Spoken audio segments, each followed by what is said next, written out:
आत्मकथ्य कविता का ये अंतिम पद है और इसमें कवि पहले उन्होंने बताया था कि मेरे जीवन में कुछ पल सुख के भी आए थे और उन सुखों के पल को मैं किसी को बताना नहीं चाहता, लेकिन उनके जीवन में दुख ज़्यादा थे तो वो क्या कर रहे हैं।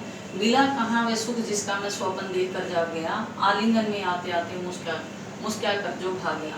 कवि कह रहे हैं कि कहाँ वह सुख जिसका मैं स्वप्न देखकर जा गया, कि जिसके मैं सपने देखता था सुख के, वो सुख तो मुझे जीवन में मिला ही नहीं और सिर्फ सपने, वो सुख सपने ही बनकर रह गया। आलिंगन होता है गोद में आते आते मुस्कुरा कर भाग गया। वो सुख मेरी गोदी में आते आते मुझसे दूर चला गया, मुस्कुरा कर भाग गया। अर्थात मुझे सपने में ही सुख, जो सपने में सुख मिला था, सुख देखा था मैंने, सपनों के जो सुख देखे थे, सुख के जो सपने देखे थे वो मेरे जीवन में आए ही नहीं। जिसके अरुण कपोलों की मतवाली सुंदर छाया में अनुरागिनी उषा लेती थी निज सुहाग मधुमाया में, उस सपनों का जो सुख के जो सपने थे उसकी लाल लाल, अरुण होता है लाल, कपोल होता है गाल, मतवाली होता है मस्ती से भरी हुई, उस सपनों के लाल लाल गालों की मस्ती से भरी हुई सुंदर छाया में ऐसे लगता है अनुरागिनी होता है प्यार से भरी हुई, उषा होता है सुबह की भोर। वैसे सुबह की जो भोर है वो भी प्यार से भरी हुई निज सुहाग की मधुमाया में और अपने सुहाग की जो मोहकता है प्रकट करती है वो मेरे पास आई ही नहीं। अब मैं यहाँ तक दोबारा करती हूँ। मिला कहाँ वह सुख जिसका मैं स्वप्न देखकर जाग गया, मुझे जो जिन सुखों को मैंने देखा था सपने में वो मुझे मिले ही नहीं। और मैं जब मुझे जाग आई यानी मैं आंखें खोली तो मेरे पास कोई सुख ही था ही नहीं।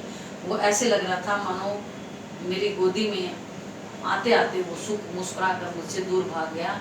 अर्थात मैंने सपने में ही सुख देखे थे, मुझे वास्तविक जीवन में कभी सुख नहीं मिला और वो जो सुख था वो मधुर और मोहक था।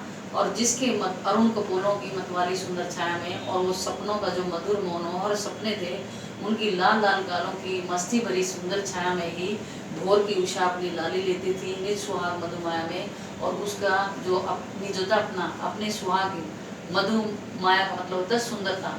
ऐसे लगता था अपने सुहाग की सुंदरता भी वो प्रकट करती थी इसे उन सुंदर सपनों से। उसकी स्मृति पाथे बनी है थके पति की पंथा की, सीवन को उधेड़ कर देखोगे क्यों मेरी कंथा की। कभी कहने स्मृति होता है यादें, पाथे होते हैं पथिक का, रास्ते का भोजन। तो जैसे कोई पथिक चल रहा होता है तो रास्ते में वो अपना भोजन लेकर चलता है। थके पथिक पंथा की, पत्था होता रास्ता, उसकी स्मृति पाथे बनी है थके पथिक की पंथा की। चलते हुए पथिक के लिए जो है भोजन ही उसका सहारा होता है, लेकिन मेरे जीवन में मेरी जो बीती हुई यादें हैं वही मेरे जीवन का सहारा है। सीवन को उधेड़ कर देखो क्यों मेरी कंथा की, कंथा कहते हैं गुदड़ी को। प्यारे बच्चों, गुदड़ी क्या होती है? आप लोगों के घरों में छोटे बच्चे भी होंगे और वो छोटा सा बिस्तर बनाते हैं उसका, और उस बिस्तर के अंदर फटे पुराने कपड़े डालते हैं और उसको सील देते हैं। वो बच्चा क्योंकि बार बार पेशाब करता है और इसके कारण उसको बार बार बदलना पड़ता है, तो बड़ा बिस्तर बदलना मुश्किल हो जाता है और धोना भी मुश्किल हो जाता है। इसलिए उसको छोटा सा बिस्तरा और मुलायम बिस्तरा बनाया जाता है, उसमें नरम कपड़े नीचे फटे पुराने डाले जाते हैं, तो उसको ऊपर से टांके से सील दिया जाता है। तो कभी करेंगे सीवन को उधेड़ कर देखो क्यों मेरी कंथा की। जैसे अगर गुदड़ी को उधेड़ कर देखो तो उसमें फटे पुराने कपड़े मिलते हैं, लेकिन मेरे जीवन को यानी मेरे मन को अगर मेरे से पूछ के देखो तो मेरे जीवन में सिर्फ फटे पुराने यानी दुख भरी कहानियाँ ही कहानियाँ। अगर पीछे मुड़कर मेरे जीवन को देखोगे तो उसमें सिर्फ गुदड़ी की तरह फटे पुराने यानी दुख से भरी हुई कहानियाँ ही पड़ी हैं। छोटे से जीवन की कैसे बड़ी कथाएं कहूँ, मेरा जीवन छोटा सा है लेकिन उसमें बड़ी बड़ी दुख भरी कहानियाँ कैसे बताऊँ, मैं किस किस को बताऊँ। क्या ये अच्छा नहीं कि औरों की सुनता मैं मौन रहूँ, कि मैं इससे तो अच्छा यही है कि मैं औरों की तो कहानी सुन लूँ, क्योंकि सबके जीवन रंग बिरंगे हैं, खुशियों से भरे हैं, और मैं चुप रहूँ तो ही अच्छा है। क्या ये अच्छा नहीं कि औरों की सुनता मैं रहूँ मौन, यानी मैं चुप रहूँ, सुनकर क्या तुम भला करोगे मेरी भोली आत्मकथा का। मेरी इस भोली भाली आत्मकथा को सुनकर तुम्हें क्या भला मिलेगा, अर्थात तुम्हें कोई आनंद नहीं आएगा। अभी समय भी नहीं थकी सोई है मेरी मौन व्यथा, और अभी मुझे लगता है कि अभी मेरी कहानी को सुनाने का समय भी नहीं है। ऐसे लगता है मेरी जो कथा है वो मौन है और सोई हुई है, अर्थात उसमें कोई सुख और आनंद आने वाला नहीं है। इसलिए मेरी आत्मकथा को सुनकर तुम्हें कोई लाभ नहीं मिला, और मैं उसको सुनाकर आपको क्या लाभ से दे सकता हूँ, उससे लाभ नहीं मिलता, इसलिए उसको चुप पड़ी रहने दो।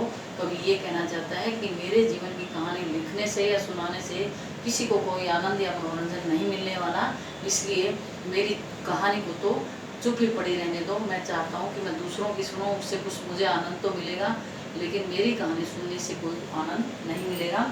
एक बार मैं यहाँ से फिर करती हूँ।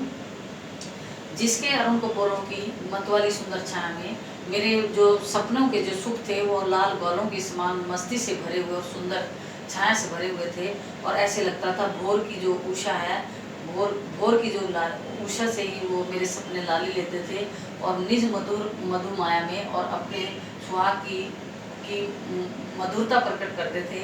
लेकिन आज मेरे जीवन की जो यादें हैं वही मेरे रास्ते का यानी बचे हुए जीवन का सहारा हैं। अगर मेरे जीवन की कहानी को उधेड़ कर देखोगे तो वो एक गुदड़ी की तरह है जिसमें फटे पुराने बस्तर भरे होते हैं। उसी प्रकार मेरे जीवन में दुख भरे हैं। जीवन मेरा छोटा सा है लेकिन उसमें दुख भरी कहानियाँ बहुत सारी हैं। इसलिए अच्छा यही है कि मैं औरों की सुनता रहूं और खुद चुप रहूं।